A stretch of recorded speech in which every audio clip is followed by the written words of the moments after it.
Excuse me.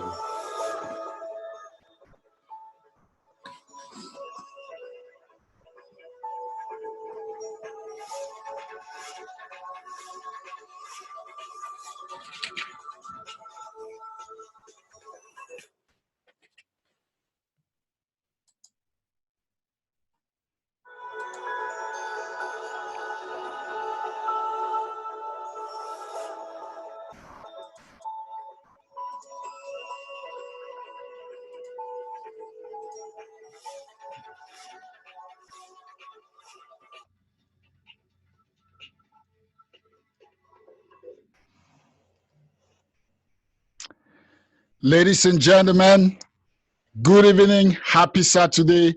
Welcome to Unfiltered. I'm your host, Cheps McFarlane. Thank you for joining. If you're watching us or if you're just joining now, you know what to do. You know what the show is about. Please invite your friends to come on, watch, enjoy the conversation, share, like our videos, and start a watch party if you can, and invite others to join the show.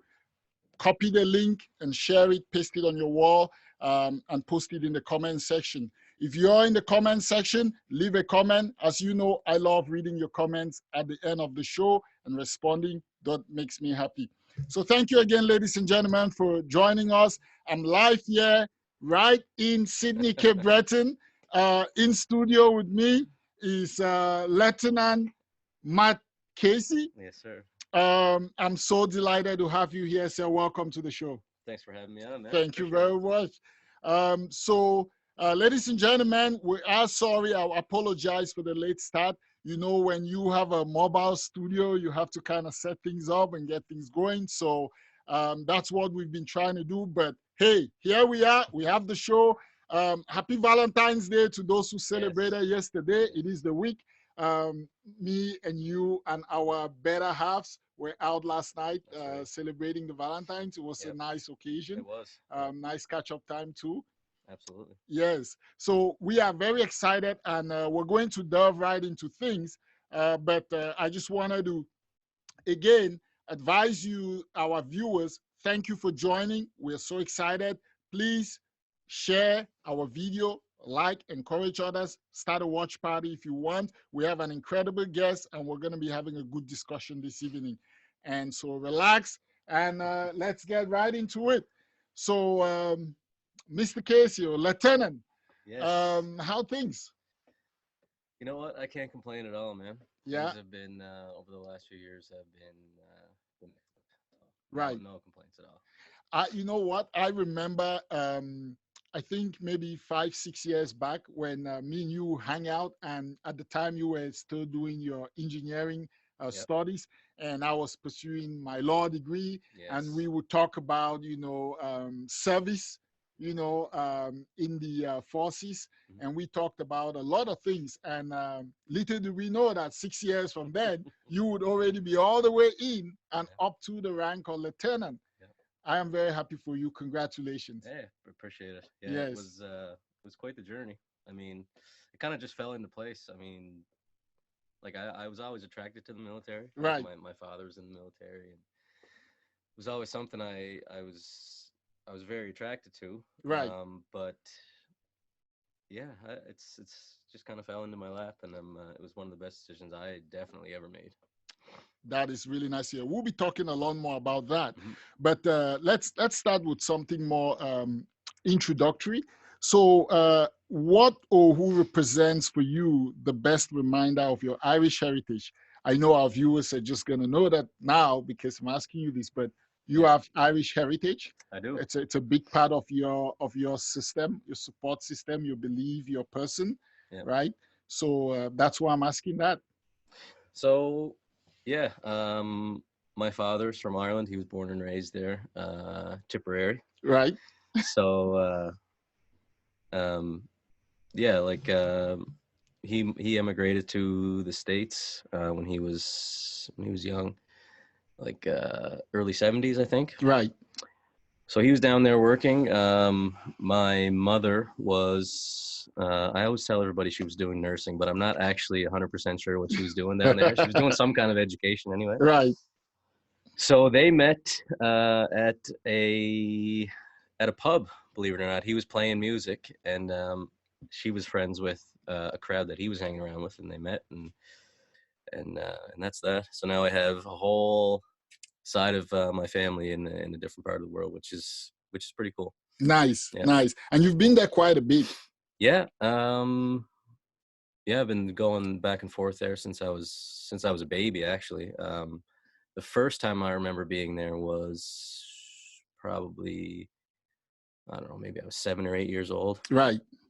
And the thing that always got me about Ireland was like just another part of the world in general is like like some of the smells of like a different part of the world. It sounds kind of weird, but like I would always, like, I'll be around here sometimes and I'll get this certain smell and it'll bring me right back to like being in my dad's town and stuff. But yeah, I've lived over there. I lived there for about 4 to 6 months. And then came back. So yeah, it's definitely a huge part of my life for sure. It's interesting you talk about how smell reminds you of places. Yeah. I think I experienced the same. There are certain scents that when I inhale them, I kind of, it takes me to different places I've been. Yeah. Be it back in Africa or some other place in Canada, right? Yeah. So let me put you on the spot now. And I know this is one of those questions. So tell me, Ireland, Canada, which would you spend the most time in? I would have to say, well, that's a tough one. I would have to say probably Canada, though, because I lived in Ireland for a while, and don't get me wrong, it's an amazing part of the world, and I've seen most of it. But yeah, it's tough to beat Canada, man. It is tough to beat Canada. Yeah. Yeah, I would agree. It's been given me so many opportunities. You know what I mean? So right. Yeah. Right. No, I totally agree, and I have the same sentiments. So talking about that, so let's so again, I don't remember, but I haven't really seen you drinking Guinness. You don't. It seems like you're not into. Right, I love it. Actually, it's funny you say that. Yeah, I always look at it at the liquor store when I'm there, but the Guinness is different. It is. It's very different from the Dublin. And they serve it cold here. It's supposed to be served like room temperature. Oh, really? Yeah, you serve it at room temperature, and it tastes a lot nicer. But yeah, it's not very often I buy it, but I do really enjoy it. It's a very acquired taste. I remember trying it as a young kid, like with my dad. He'd always be drinking Guinness, and I tried it, and it was like, it's disgusting. But I like it now. After a while of drinking it, yeah. One thing I found was that the Guinness here is a little light, and it's not high on the percentage, and it's actually light in the mouth. The Guinness that I drank growing up, that I knew was from Ireland, it has a heavy. It's heavy on the palate, and real milky texture. Milky texture, and it's also a little bitter. So it's almost like like hoppy. While the one here is pretty bland. So when I drank Guinness in North America, I hated it. I was like, this is not the real Guinness. And we had the saying, say, Guinness is power, right? That's the caption for Guinness that we had back home. So, so, okay, good and fine. So, so let's talk about something that I know is part of your everyday experience as a person who's serving with the Canadian Forces leadership. So in your view, what are the characteristics that make a good leader? Characteristics of a good leader. Well, that's a hard question. Yeah, and I know you can't delve into it, critically analyzing everything, but I'm just looking for you to throw out some characteristics that you think are necessary. Not all, some. Yeah, necessary to be a good leader. You have to understand people. You really have to understand people. You have to. Yeah, that's a tough one, man. It's hard to talk about it, but it's interesting because when we were chatting yesterday, you were telling me about some of as a lieutenant, you're a leader. You lead a whole force of platoon. A platoon. You were saying, you lead a platoon, so that involves a lot of different groups of people. It does. And, It does. and you were telling me that one of the things, because I was asking you, and you said one of the things that really has come down to you is that you were trying to understand every member of your platoon Yep. for their own uniqueness. Exactly. So talk to us a little bit about that. Yeah, everybody is motivated in different ways. Like I think I was telling you about one guy, how like you have to talk to him a certain way, and he only gets motivated by like a certain type of not belligerent or violent, but like a certain type of aggression that where he wants, you're going to get good work from him if he's fired up. Right. But whereas another guy that works under me is much more laid back, so you have to understand how to motivate him to do stuff. Mm-hmm. And yeah. And that goes to what you were saying about I mean that encapsulated all. Understanding people to be a good leader, because if you're leading people, you have to understand, the shepherd understands his flock, and then the flock follow the shepherd, right? That's from the Bible, just so you know. Nice. So yeah, you were so can you tell our audience a little bit about I know you're not a recruiter, or do you do some recruiting? I do some recruiting. Okay. I actually do some recruiting, yeah. Well, that's what would you great. like to know? So, well, tell our audience just a little bit of the basics of what it takes to, qualify yourself to serve. Okay. Well, the first thing you have to do is to go to your local recruiting office. Right. Ours is here in Victoria Park. They'll tell you about how the process works, but once you finish with them, you're going to go back, you're going to go online. You're going to apply online. Once the recruiting office gets your application, they'll contact you. Mm-hmm. They'll bring you in for aptitude test. So the aptitude test comprises language, spatial recognition, problem solving, stuff like that. And depending on what trade you want to choose, whether it be a non-commissioned officer or a commissioned officer, there's certain certain bars, I guess you could say, certain scores that you have to achieve, right? Just depending on what trade you want to do. So right. After you write the aptitude test, you are told if you qualified for occupation chosen. If you qualify, then you go to a fitness test, which is called the force test. That's like I won't go too much into it, but right. It was actually on what is it? The Amazing Race Canada. Really? There was a segment where they were in Gagetown actually, and they had to do the force test as one of their roadblocks or whatever you call them. After the fitness test, you do a formal interview. You get a little break, then you do a formal interview where they just question you about like where you are in life and stuff like that, your finances, stuff like that. Right. After all that's done, they build up your file. Then they'll contact you with a offering of enrollment. Then you go down to the unit. I've done a few myself. I actually enrolled somebody 2 weeks ago into the forces.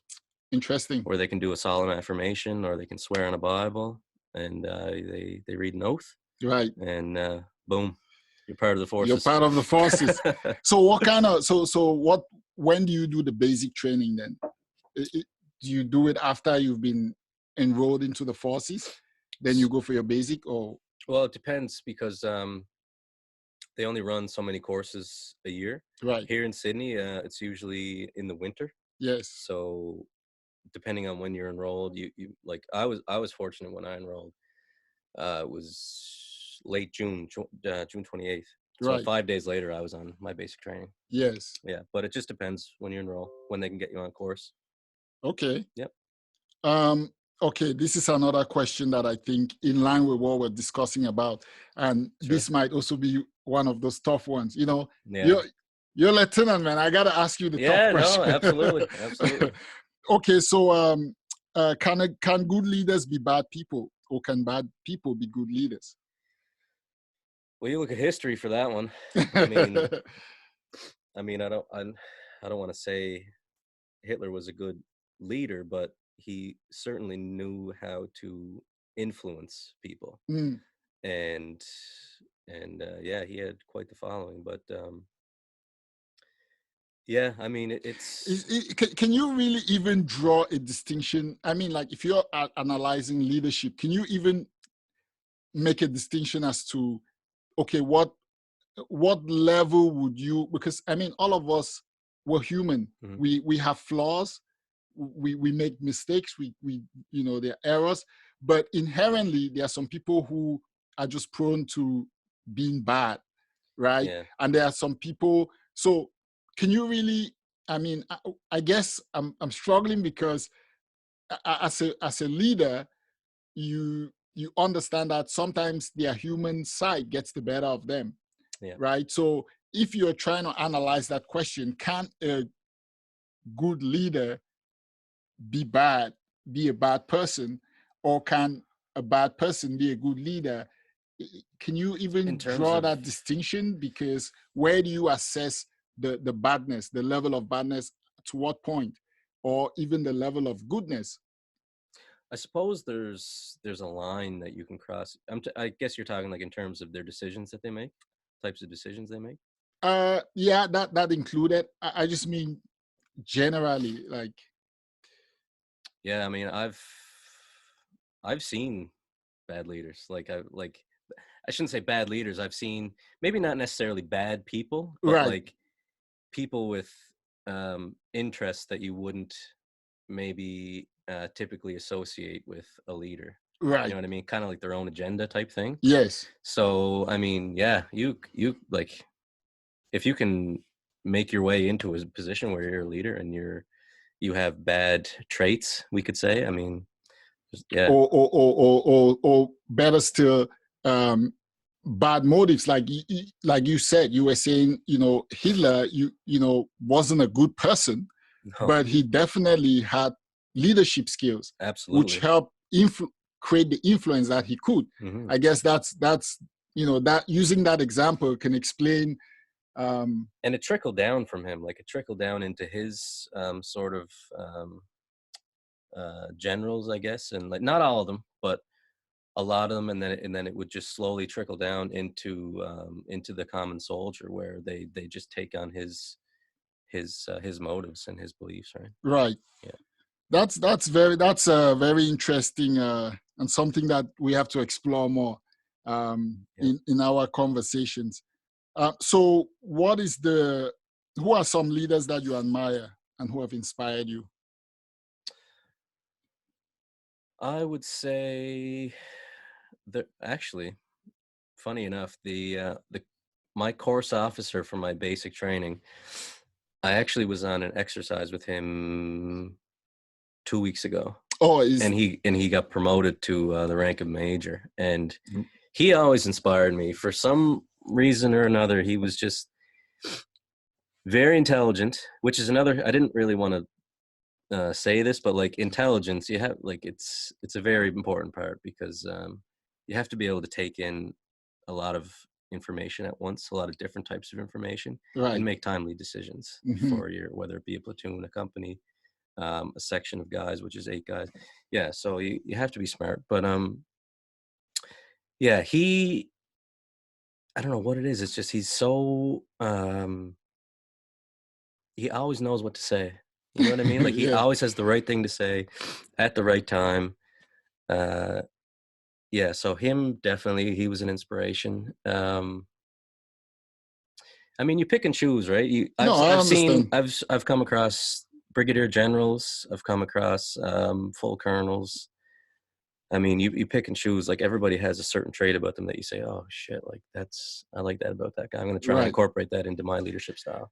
Yeah, true. And that's, if you had asked me that question, I would have a hard time too. I mean, I could call you some people that, perhaps when they speak, or certain ways in which they conduct themselves, Yeah, gives me that little jittery feeling, like, ooh, yeah, but really, like you said, it's true. You kind of, you kind of pick and choose, like you see traits in other yeah. leaders that you admire, and then you try to develop those traits in yourself, so Hmm. you end up having like a concoction of different traits drawn from different leaders, right? Yeah. I guess that's the way we formulate. I at least myself, that's how I try to formulate my own leadership Yes, absolutely. and Yeah, yeah. skills, using that way. What is the biggest challenge you have undertaken as a leader?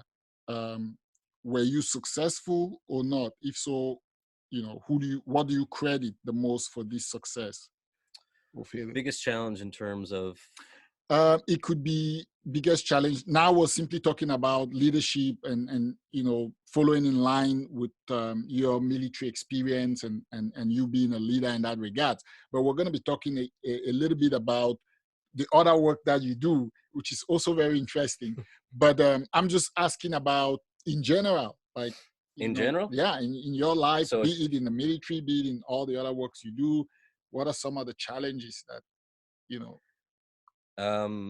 I would say, just like I said before, is like trying to come up with a plan and execute it in a timely fashion. It's so hard to do. It is hard to do. Like when we're on course, like my last trades course, you're given so we moved every 2 hours. We were out in the field, and every 12 hours. We moved twice a day. Right.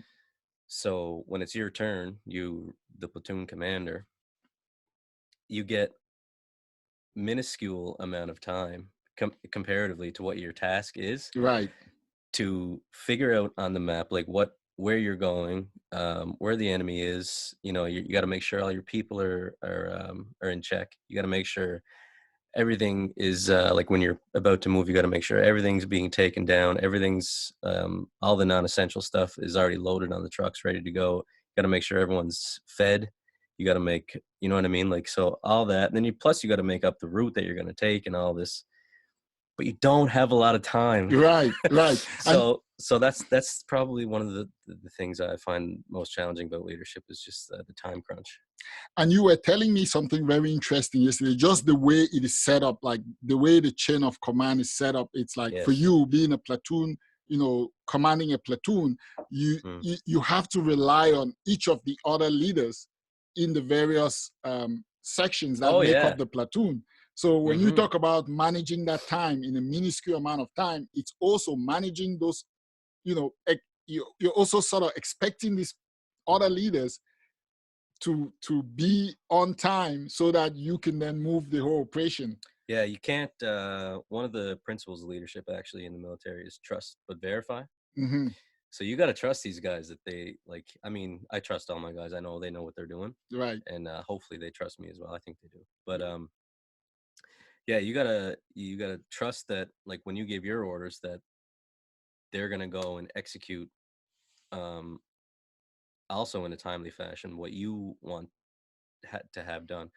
But they also have to get their guys motivated a certain way to get what they need done in order to get what I need done, in order to get what my boss needs done, and his boss and his boss and his boss, and so on and so forth. So yeah, it's very much a machine. Wow, that's some really good insight.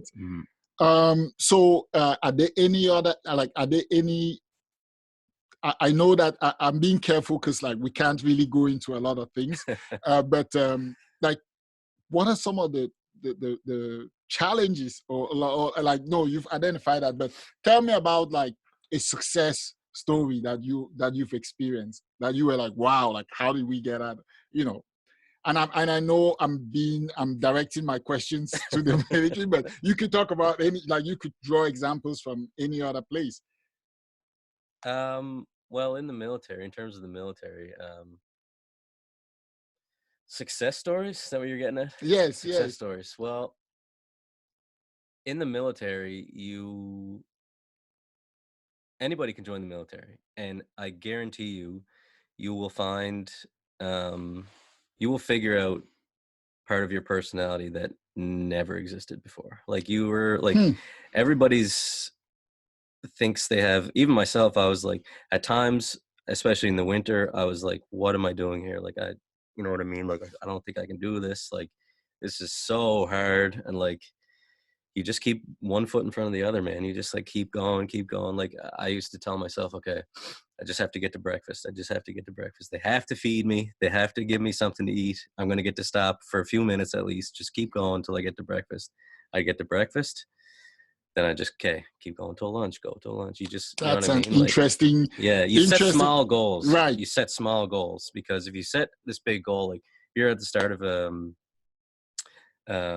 a course, and your goal is to finish the course and like do really good, then you're going to be broken down, because there's so many little intricate things along the way that are going to play with your mind, and that are going to, you know what I mean, discourage you. So you have right, to set small goals, and I've applied that to life now as well. It's like you just set goals, achievable goals, that once you reach the goals that you set, then you can set more goals, right. and I definitely incorporated that into the way I think, for sure.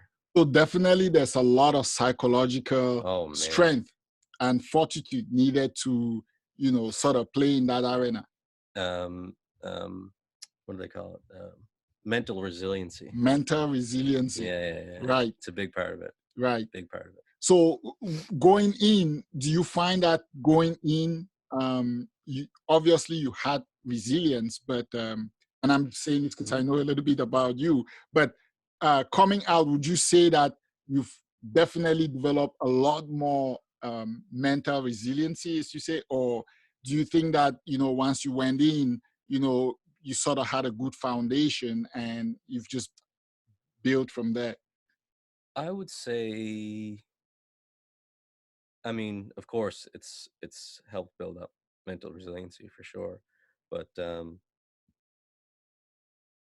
yeah, like it's one of those things. Like I said, like you don't really know it's part of you until like it's pouring out of you. You know Right, what I mean? Like you have no other option. Either like you're done, or you're gonna keep going. So like you right, just dig down. So like what when it comes to civilian life, there's things that happen where either, okay, you're gonna keep moving forward, one step, one foot in front of the other, or I mean, you can shy away from it. And so, I mean, yeah, it definitely has helped. wow. Well, thank you for your service, Lieutenant. Yeah, We really, really appreciate it. And you guys do an incredible job keeping us safe and keeping our democracy thriving. So thank you for your service. Let's maybe we'll talk. have you a part of it soon. Oh, you're gonna recruit. You're gonna recruit me. I actually thought about this, and it's interesting because I had actually gone for recruitment. So I went one time when I was in Calgary. I'd gone out there and tried to get myself in, but I don't think I was in the right place at that time. So I ended up not following through with, you go in, Yeah. you talk to a recruiter, they give you some paperwork to complete, and I just wasn't in the right space. But I did try again. Actually, after when I was done law school, Mhm. I actually did try because one of my teachers, one of my professors who taught me international humanitarian law was a Jack, right? Yeah. So I got so interested in it, and I was like, you know what? I explored that option, and actually, I haven't ruled it out of my mind. So it's interesting that you mentioned that. So maybe one day, someday, I hope so. if we keep talking, someday, I'll be definitely throwing my hat in. We'll pull you in. We'll get you. Okay. So let's talk about this. This is another thing I find very interesting. So when we started out, I was telling folks that you were in engineering. So yeah, you're actually an engineer um, in the forces. Um, Technically, I'm a part of the core. A core is about 25 to 30,000 people. Right. The core I'm a part of is the Royal Canadian Electrical and Mechanical Engineers. So typically, an officer that enrolls into that core will have an engineering background. Mm-hmm. But as far as engineering work, I mean, there's a it's called 202 workshop. It's in Montreal. That's where they do like all like the procurement and stuff, and like the kind of like design, like that's where the design aspect of it they do that there in Montreal. But Right. in terms of actual engineering work, it's more it's yeah, you would only do that in Montreal. But because of our engineering background, um, like under us we have vehicle techs, so like mechanics who can work on everything from uh, generators, like all the way up to the main battle tank. Right. They can work on everything. So like we can give our kind of like engineering perspective like to them if they have like any like issues or whatever. Plus there's weapons techs. So they work on everything from a pistol all the way up to the M777, which is Canada's main howitzer. Fires 155 millimeter shells, like up to 40 kilometers, which is pretty cool. And we have materials techs, so that's like your trades guys, like welders, pipe fitters, carpenters, all those guys, even sewing. Because like you think about it, like you're out in the field and like your mod tent gets torn up, like you need to have somebody that can fix that shit. So you have people who who's just professional tailors. Pretty much, yeah. I actually did some of it when I was in Ontario. They brought us around to the different schools, like the Ecotech school, the so on and so forth. And yeah, we did some sewing and stitching. It's really hard actually when you get into that thick mod tent. Right. And also, which is where more of my background, electronics and optronics tech. So they work on turret systems for the tanks. They work on target acquisition modules and sights, like optical sights for weapons and stuff. So right. So all that together is encompasses like an engineering type background, you know what I mean? So that's why typically REME, as we're called, has an engineer. Okay. Yep. Wow. Interesting. And also on top of that, you are an instructor at Cape Breton University. Yep. How's teaching? I love it. Yeah, you were telling me about it, you know? Yeah, it's amazing. So what is the difference in your view? What because as a platoon leader, you have people under your command. As a teacher, you have students that you're instructing. So tell me a little bit about they're not really under my command. Right. Yeah, so how do you navigate that? It's a challenge. I'm not used to it, that's for sure. Well, I'm getting used to it, I shouldn't say that. But it was definitely weird to go from a military atmosphere where your words of command are typically always executed, you know what I mean? To like law. Yeah. Lawful order. Yeah. So, but I mean, it's not that nitty gritty. But when you get into a classroom, a civilian classroom, it's like you can't expect them to just. I don't know. I don't want to say too much more. They can't just do what you say. Yeah, pretty much. People are asking you questions. Yeah.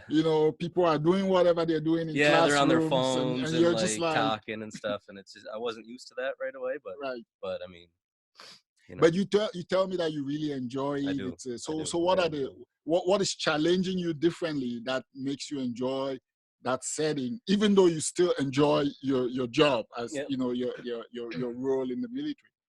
So I would say the biggest challenge is the fact that every student, even myself, like in hindsight, I learned a completely different way than a lot of other of my my fellow students. Right. And didn't even realize, but everybody learns a different way. So you have to make sure that you're explaining things in a way where all the different types of learning capacities are what's the word? Engaged. Engaged, yeah. Yeah. Engaged. Yeah. And then they're engaged. And so what are some of are your students curious about your military background? And they ask you a lot of questions. They do. And you instruct them you're instructing them in engineering, right? Electronics. In electronics. Yeah. So it's not like how many students do you have in the class? Well, when they all show up. In my digital signal processing class, I have 46 on paper. So I don't always see 46, which is typical for a university, but right. But yeah, no, 46 at the time. Then you have so I have that twice a week for 75 minutes to do a lecture, and then you have 3-hour labs, like, you went to school. So Right. you have 3-hour labs that you do where you typically have about 18 to 20 students, Mm-hmm. where they take the theory that they learned and apply it to the actual electronics. Right. Yep. So you're doing all of that. You're also a father. I'm a to father. two. In fact, our sons are very much there, like 2 days 2 days apart. Or they are very much Our much youngest. close. Our youngest, Yeah. yes, our youngest sons are very much close in age. Like we said, they are pretty much like twins. So you have all of that, plus you have fatherhood on top of that. And how do you navigate all of this stuff? It's tough. It's tough. Like, I'll be at school, like at the university, like working on military stuff sometimes, Mm-hmm. and vice versa. Like, when when I have to go down to work on the weekends, say with the military, I'll be working on CBU stuff. You know what I mean? Right, So it's right. like, and then the father, being a father figure, like, then you got to go home and you kind of got to check all that at the door. You know what I mean? Right. And look after your kids and your family. But so the capacity to compartmentalize, to separate all these different things has to be really there, right? Like, again, going back to what we were talking about, that. But I should say that I'm also extremely lucky with Kate, my wife. She is like a huge support system. You know what I mean? Like, I can go home and think like pretty much everything's taken care of. You know what I mean? Right. So like, then I do have time to like work and stuff like that. So anyway, No, that's a very very important point, and well made. Yesterday was Valentine's Day, and we were out, with the ladies, and we had a great time. So definitely, our women are huge. We can't even you can't quantify the amount of emotional what they do. labor. Yeah, the emotional labor. It's like they're doing, just raising children. It's already a full-time job on top of their own work that they do, and their own friends and their own community. So it's because she's like crazy busy too at work. Yes. So I definitely give them all the respect. I definitely pay the respects, and I do that to my mom and to all the mothers out there. We definitely give you 100%. A salute for the work you do, and the value that you bring to society, community life, family, raising the leaders of tomorrow. So I wanted to ask you this question because I've always found it fascinating. You travel quite a bit with the military. Yes. Yeah. So given that in the last decade, there has been a lot of, the rise of, populist, politics in various parts of the world. What is your experience traveling and experiencing that compared to, what is happening at home here in Canada? The thing that I've noticed is that every country has their own little, I shouldn't say little, their own worries that they have. Right. It's not just about Trump and North America. It's like every individual country has their own thing that they're dealing with. You know what I mean? Yes. So like, and you see how the politics shapes the way that moves forward in time, and it's fascinating, like how things. I can only imagine. How things change with time. You've told me some stories about how, like all of a sudden you guys are like, moving, and all of a sudden you're in one port city or you're somewhere, and then you have to leave again and go. So are you able to share one of those stories about, like, just tell us some of the places you've been, actually. Okay, so just recently I was in Estonia, which is right on the border of Russia, which is what I was saying. I don't want to speak too much about it because I'm not an Estonian citizen, but they have, they're right on the border of Russia, and you see how Russia did Crimea, right. So so the geopolitics is really playing in there. Yeah, and the Canadian forces are in those Baltic countries, like in Latvia, a few other places, but Right. yeah, Right. so it's there. That's very much a How's worry. Estonia? Estonia was crazy, man. Estonia was so cool. I mean, I was like 370 kilometers from St. Petersburg in Russia. So Wow. yeah, but the Estonians, they were great. I mean, tiny little country, but it was super cool.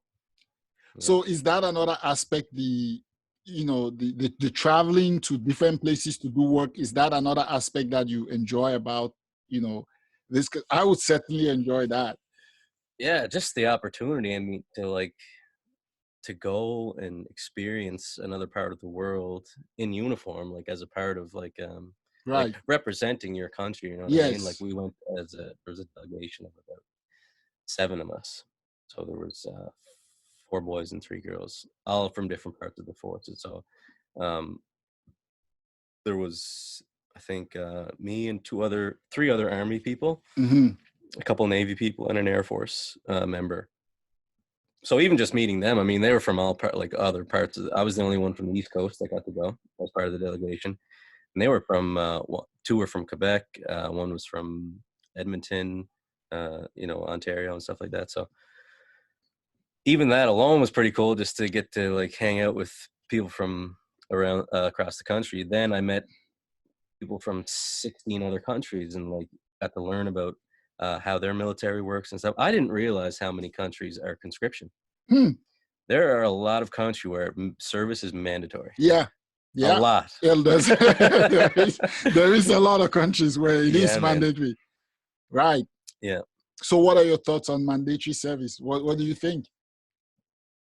I'm not opposed to it.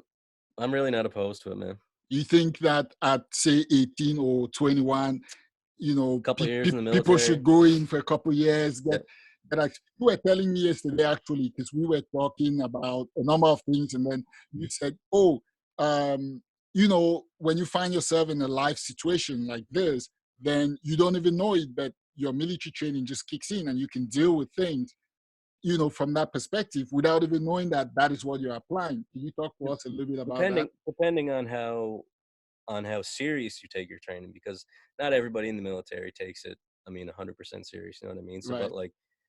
but yeah, there are definitely certain things that if something were to go down, like you already have kind of an instinct where you can react, you know what I mean? Right. Because like when you're on exercise or out in the field, like if bombs start going off, like we call them immediate action drills. There's immediate action that you take to protect yourself and the guy next to you. So yeah. Very interesting. Yeah. And another thing you were saying was the ability, just the way the training gives you an ability to be able to read situations. Like you gave me the example of, say where we were last night. You said, for example, if 3 special ops or certain guys came here and walked in, you sort of went through a list of things that they would do before even sitting down, which pretty much they've already, what terminology do you use? They've pretty much already mapped out. Situational awareness. Right. They're situational awareness. Yeah, those special operators, their situational awareness is like just on overdrive all the time. So,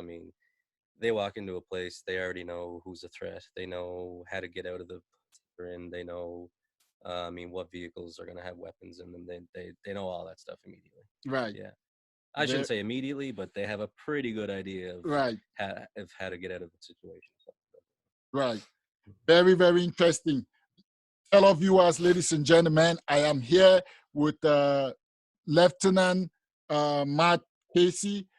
He's also an instructor at Cape Breton University in electronics, and he's also a family man, as you've heard.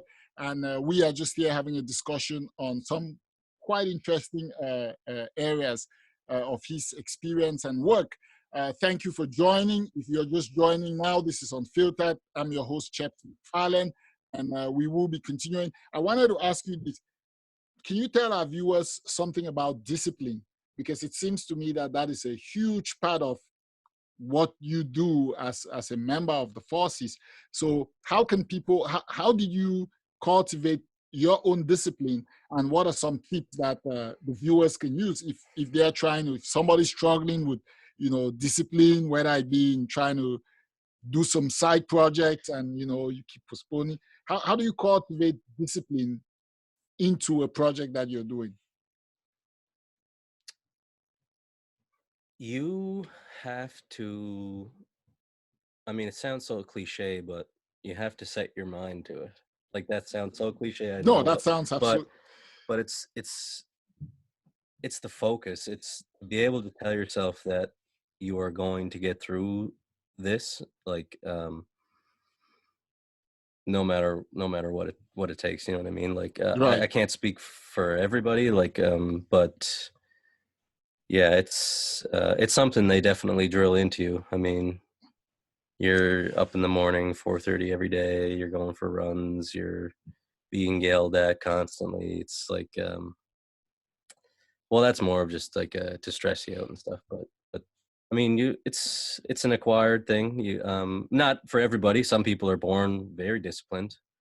Right. But if you're trying to like figure out how to, you need a routine. You need a routine. Yeah. Routines are very, very important. You need I find. A routine. Yeah. So you're saying that, because typically what you hear and see in Hollywood about, military training is, it's the cold shower in the morning, the people yelling, get out of here, and all of that. So making your bed, so you're saying that all of that lays that foundation for discipline, or would enhance it in somebody who already has absolutely discipline laid down? Absolutely, yeah.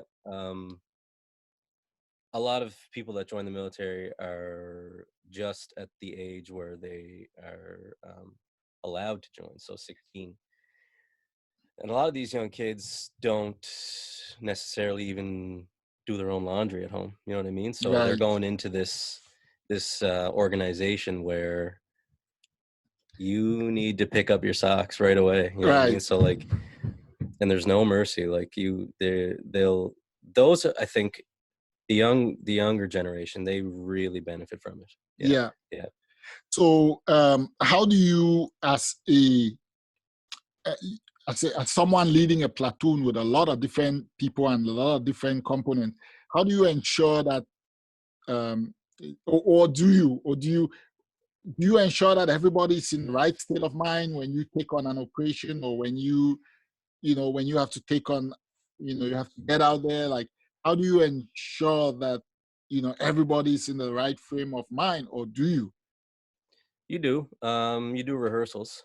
Yeah. You can do rehearsals, and then you can kind of assess how your guys are looking or feeling from there. But you also have a second in command. Mm-hmm. So he typically will report to you about like how people are feeling, how people are, you know what I mean, like the morale. The morale. Yes. Yes. So yeah. Yeah, because that seemed to me like a very important part, because of what you said, that, because of the way it's structured, everybody needs to play their role for the whole operation to work as it is thought out to. Yeah. And if somebody, screws up in one part, it affects everything else. It does. So that's definitely why I was asking, how do you, if you have 100 people under you, how do you ensure somebody might be in a good state of mind today, but tomorrow morning, they are in a bad mood for an hour or so. And even yourself, you could. Or even yourself, right? So how do you, so is it why you guys do so many drills and, and that routine, so that, you automatically enter into this different state once it's triggered? Yeah, it's very much a switch. Like, you have to be able to switch it on, switch it off. Like, even leadership, I find, like, I might not necessarily be myself as you have, like, I don't want to say different personalities, but like different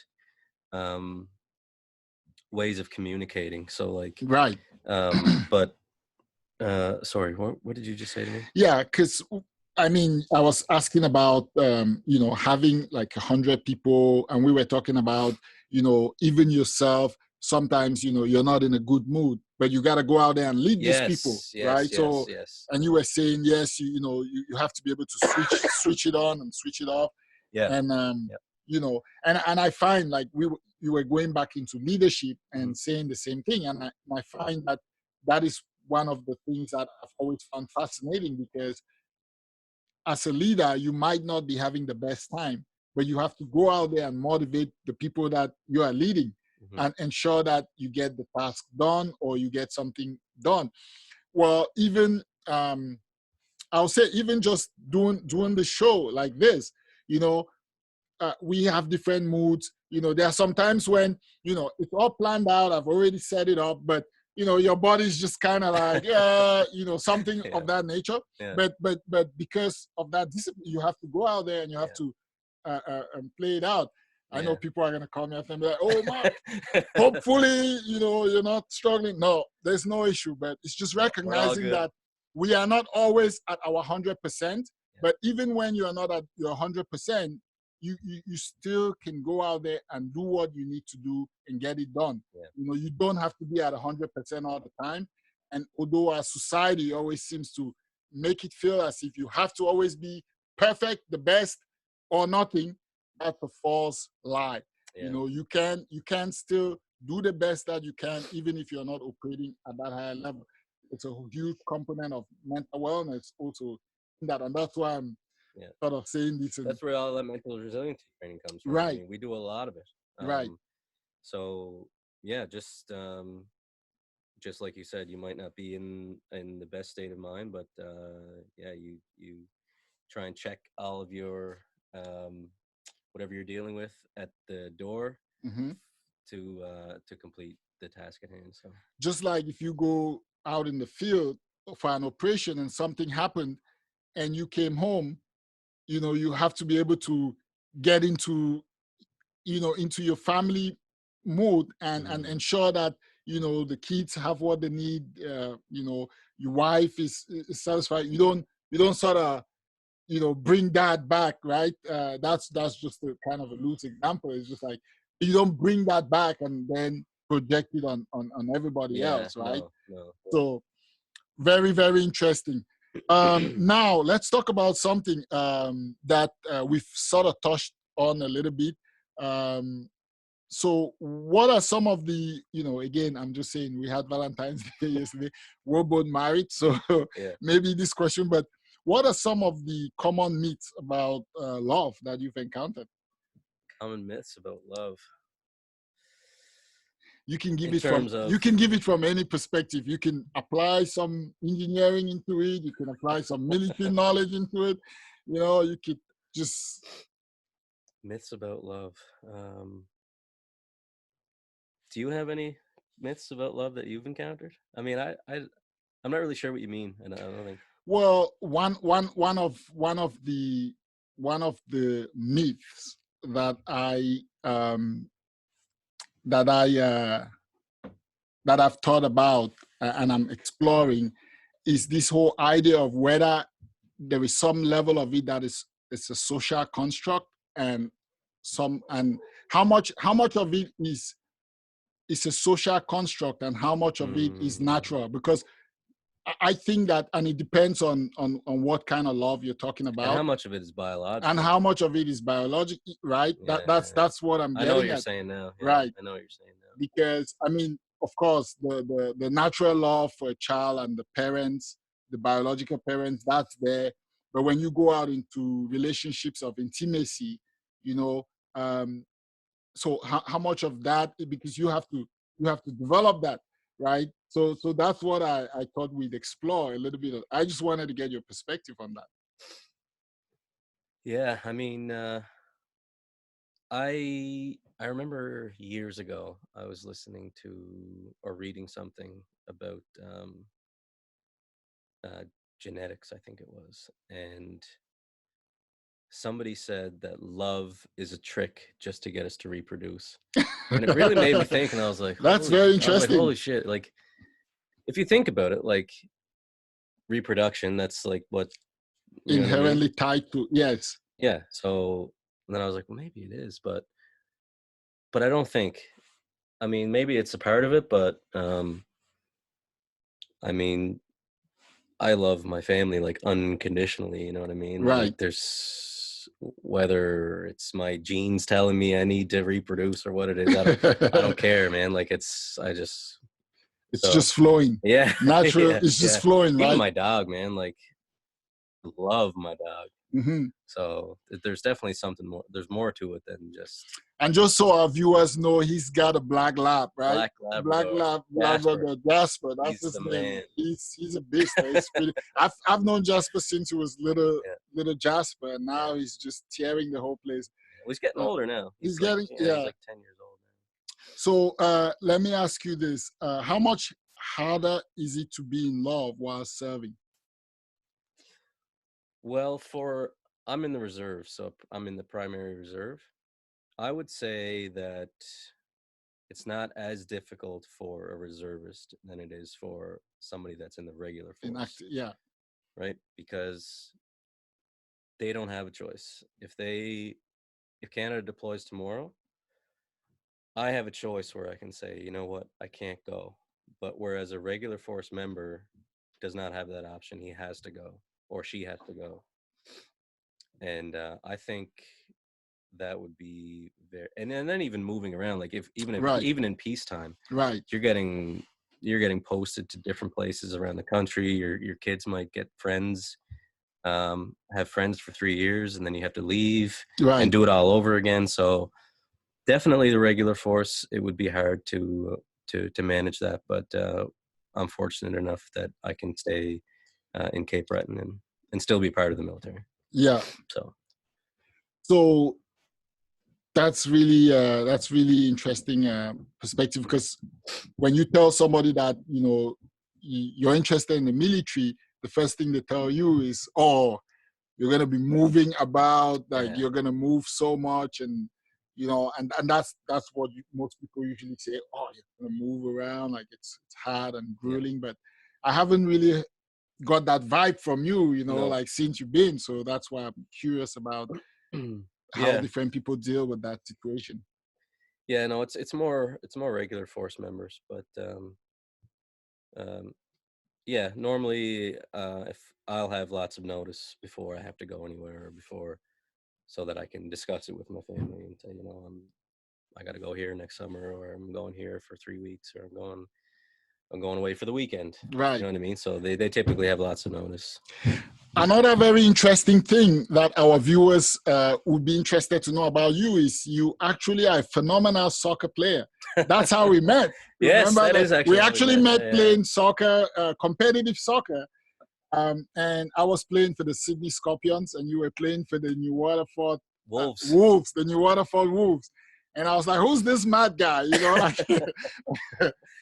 So and then we found out that I'm just jogging my memory here, but I think we support the same teams in the Premier League. I think we do. I think we're both Manchester United.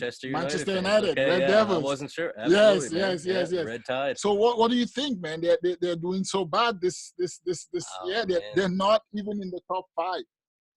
Do you think we make it to the top? It's a whole no. No, it's a different world nowadays too, man. Like I don't follow it as much as I used to, just because of how much the sport has changed over the years. It's nowhere near as rough as it used to be. Yes. Like people get tapped and they're like falling down and stuff. Like Roy Keane used to break people's legs. You know what I mean? Like, and Roy Keane was a pretty tough guy, and I remember like when we played growing up, we always played something called 5-minute cover eye. So it's like 5 minutes what? Cover eye. It's pidgin, it's broken English, but basically it means that you play the whole game, and then there's 5 minutes at the end of the game for roughness. That's any roughness goes. So there's no referee.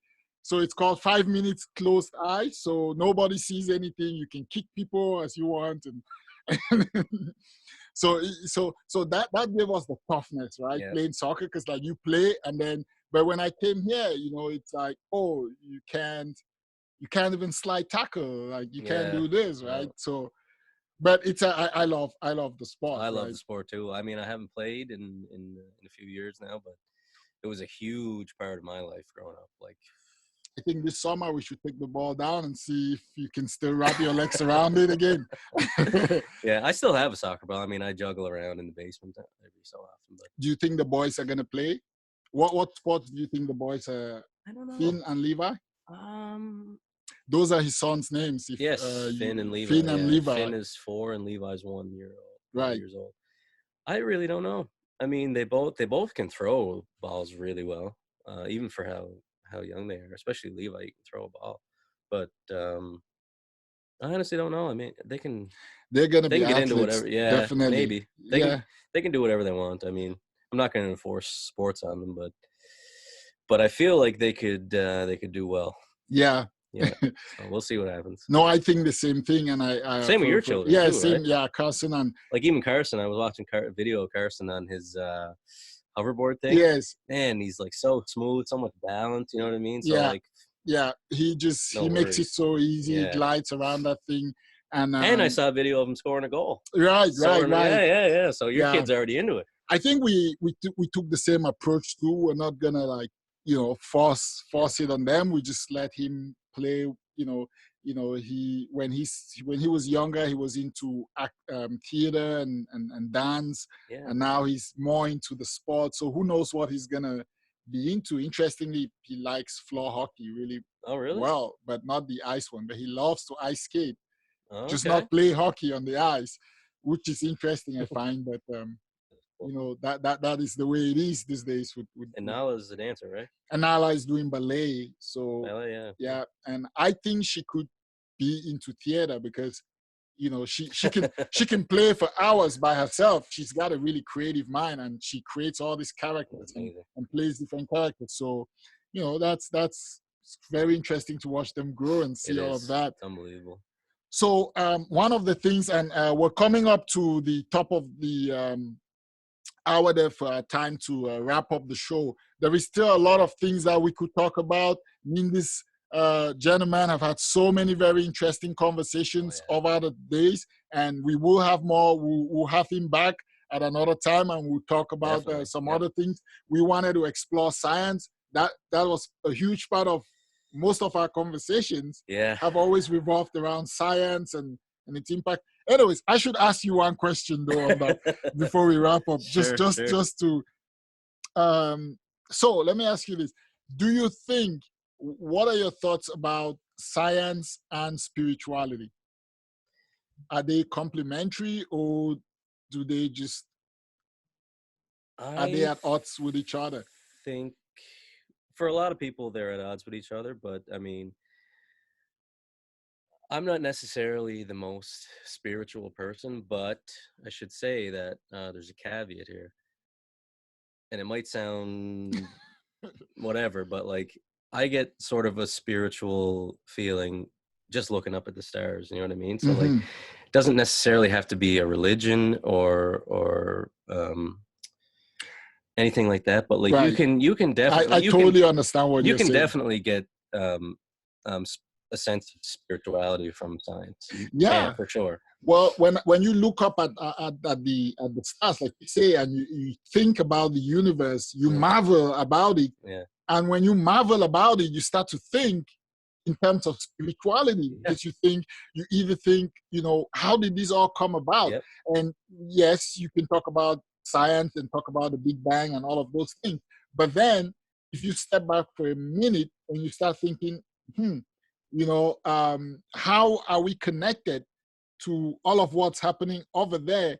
Then you see that there's definitely some other spiritual dimension that is definitely not explainable through science, or at least science hasn't explained it yet. Yeah. That's what the scientists would say. They haven't explained it yet, but they will, right? Maybe. Thank you very much. It was such a great pleasure to have you. Thank you for having me on. I really appreciate it. Thank you for all the insights you've brought to our viewers, and I'm hopeful that we would explore deeply other parts of the things that I know you are very knowledgeable about in our subsequent conversation. Thank you, fellow viewers.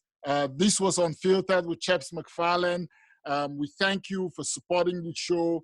Leave your comments. I always enjoy reading your comments after the show. We have been in studio here with Lieutenant Matt Casey. He's a member of the Canadian Forces.